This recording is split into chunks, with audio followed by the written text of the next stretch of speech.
23 years. That is how long a nation carried its silver up to the temple.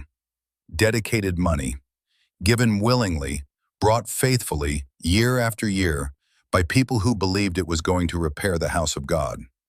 And at the end of those 23 years, the house was exactly as broken as when they started. The same cracks, the same gaps in the stone, the same leaking roof. Now stop and rule out the obvious explanation because it is wrong. The money did not run short. The people did not stop giving. There was no famine, no invasion, no drought that drained the treasury. The silver came in steadily for more than 2 decades.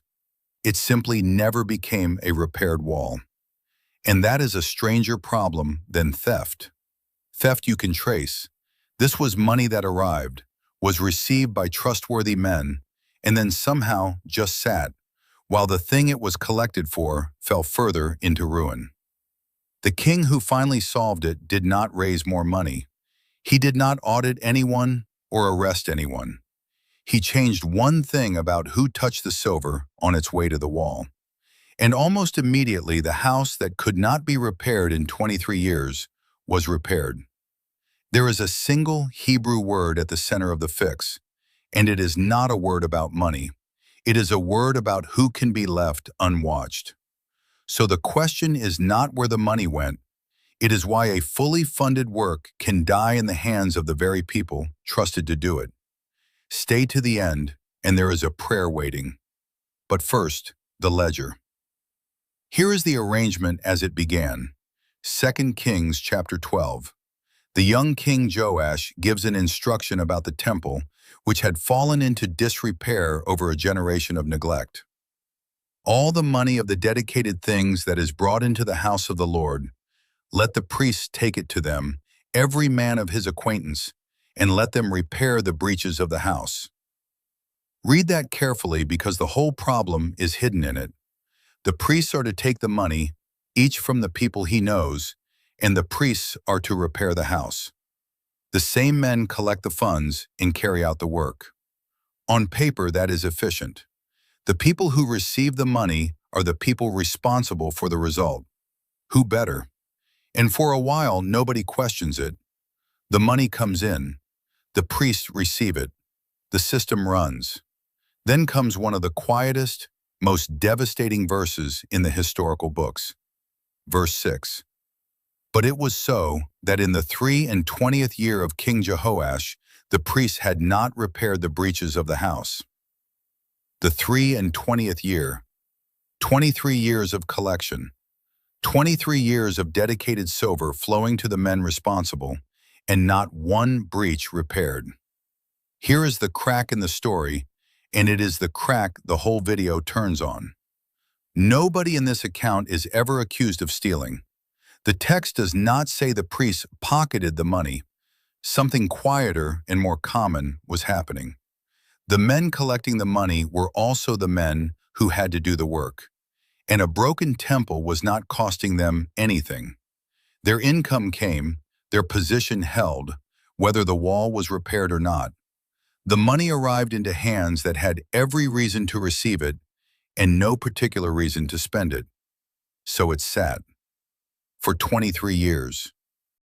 Watch what the king does, because it is precise, and it is not what most people would do. He does not raise a larger offering. He does not stand over the priests and demand receipts. He does not replace them with different priests and hope for better men. Verse 7. Why repair ye not the breaches of the house? Now therefore receive no more money of your acquaintance, but deliver it for the breaches of the house. Receive no more money. He takes the collection out of their hands entirely. And verse 8 records that the priests agreed. They consented to stop receiving the money and to stop being responsible for the repair. Both at once. The conflicted party is removed from the loop completely. Then comes the famous part, and notice it is only the middle of the fix, not the whole of it. Verse 9. But Jehoiada the priest took a chest and bored a hole in the lid of it and set it beside the altar. and the priests that kept the door put therein all the money. A chest, a hole bored in the lid, set at the door, in the open, beside the altar.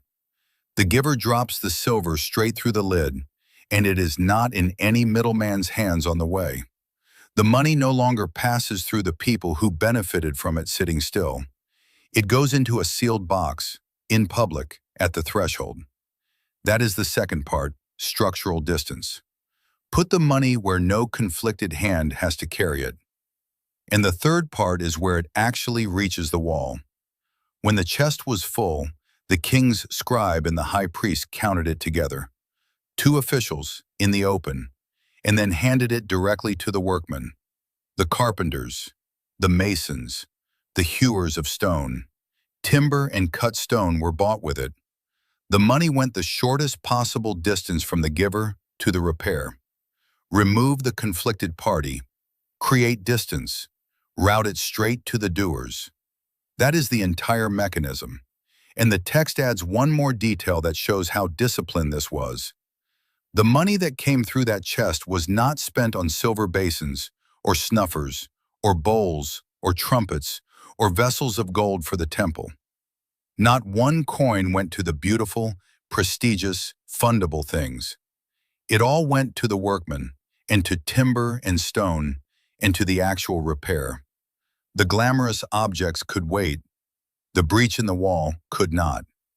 And underneath the whole third step is a Hebrew word that explains why it held. The word is emunah.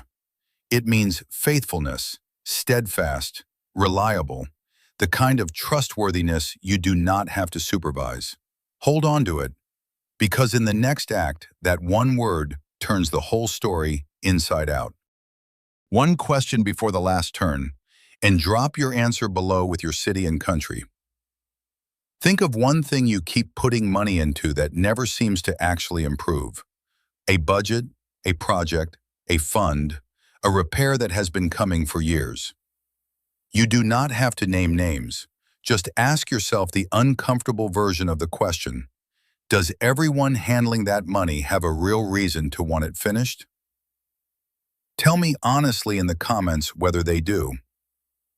Now the verse that most people read straight past, and it is the key to everything. 2 Kings 12, verse 15. It describes how the money was handled once it reached the workmen.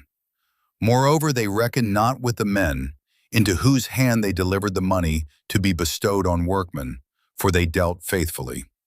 They reckoned not with the men. There was no audit, no receipts demanded, no accounting required, no supervisor counting every beam. The workmen were simply handed the money and trusted to do the work. And now hold that against the 23 years. Sit with the reversal, because it is stunning. The priests held the most trusted office in the nation. They were the men of God, the keepers of the holy things, and given the money with full authority, they produced nothing for 23 years. The workmen were ordinary laborers with no office at all, and given the money with no oversight whatsoever, they repaired the house. The difference was not position. It was emunah, faithfulness. The text says it plainly. No one audited the workmen because they dealt faithfully. Their reliability made the supervision unnecessary. This is the pattern turned all the way over. We assume trust should follow office. Give authority to the credentialed, the ordained, the senior.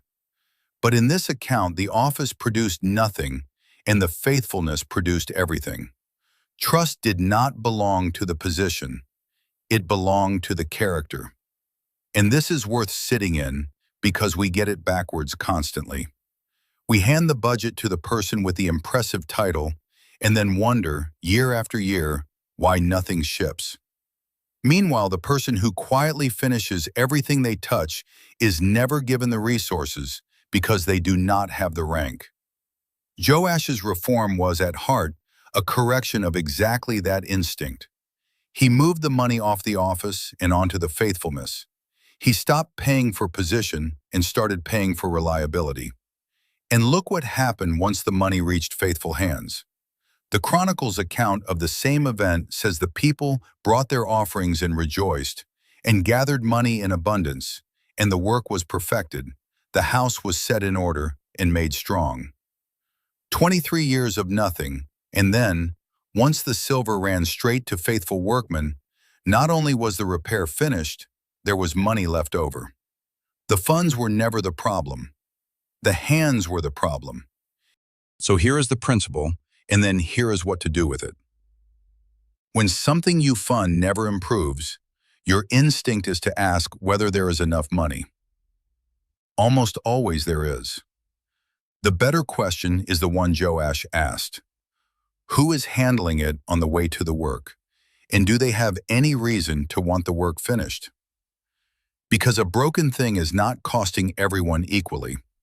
For the person waiting on the repair, the delay is agony.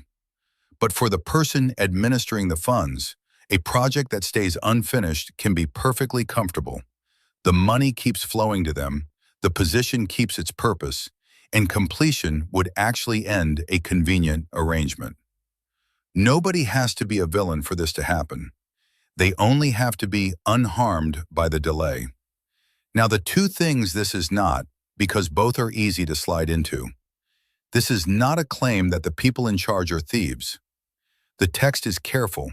It never accuses the priests of stealing, and the king never touches their lawful portion. The failure was not crime. It was incentive. The money sat because finishing was nobody's urgent interest, not because anyone ran off with it. If you turn this into a hunt for a crook, you will miss the far more common problem sitting in plain sight. And it is not a reason to trust no one. Notice the opposite is what actually worked. The workmen were handed money with no audit at all, and that radical trust was completely vindicated because they were faithful. The lesson is not suspicion of everyone. It is trust aimed correctly, at faithfulness wherever it actually lives, instead of at office where we assume it must. So here is the practice. Take the one thing you named a moment ago, the fund, the project, the repair that never comes, and run Joash's two moves on it. First, shorten the distance. How many hands does the money pass through between you and the actual work? Every hand in between is a place it can quietly stop. Route it closer to the doer. And notice why distance is so dangerous, not because every middle hand is dishonest, but because the more hands the money passes through, the easier it is for each one to assume someone else is responsible for the result. A short line has nowhere for accountability to hide.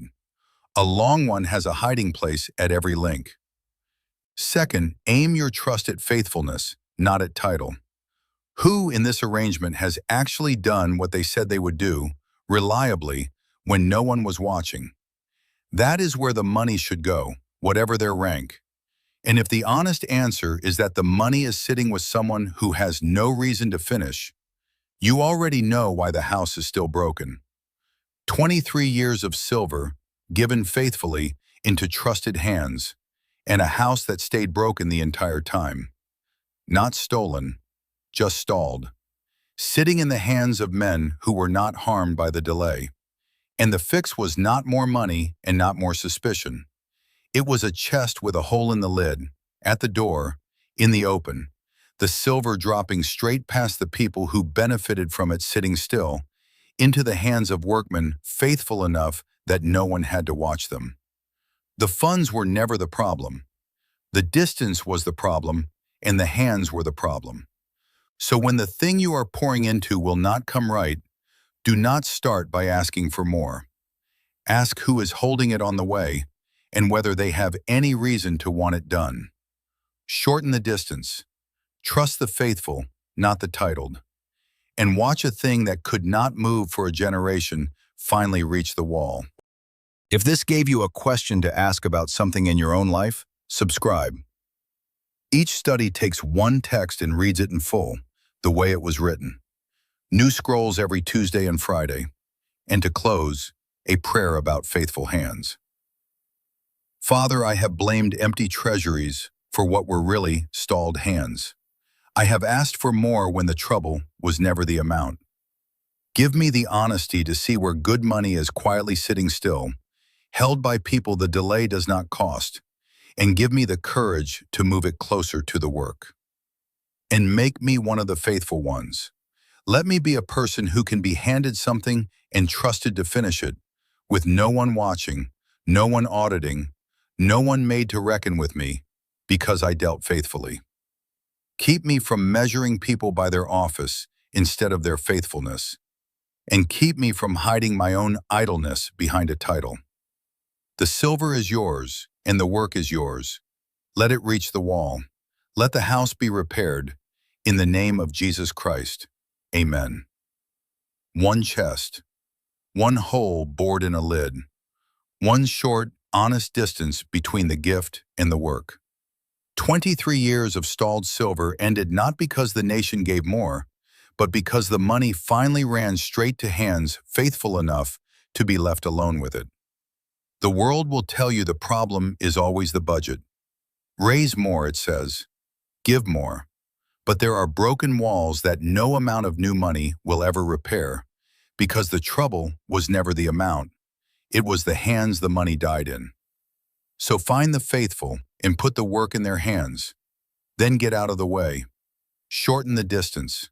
Trust the faithful, not the titled.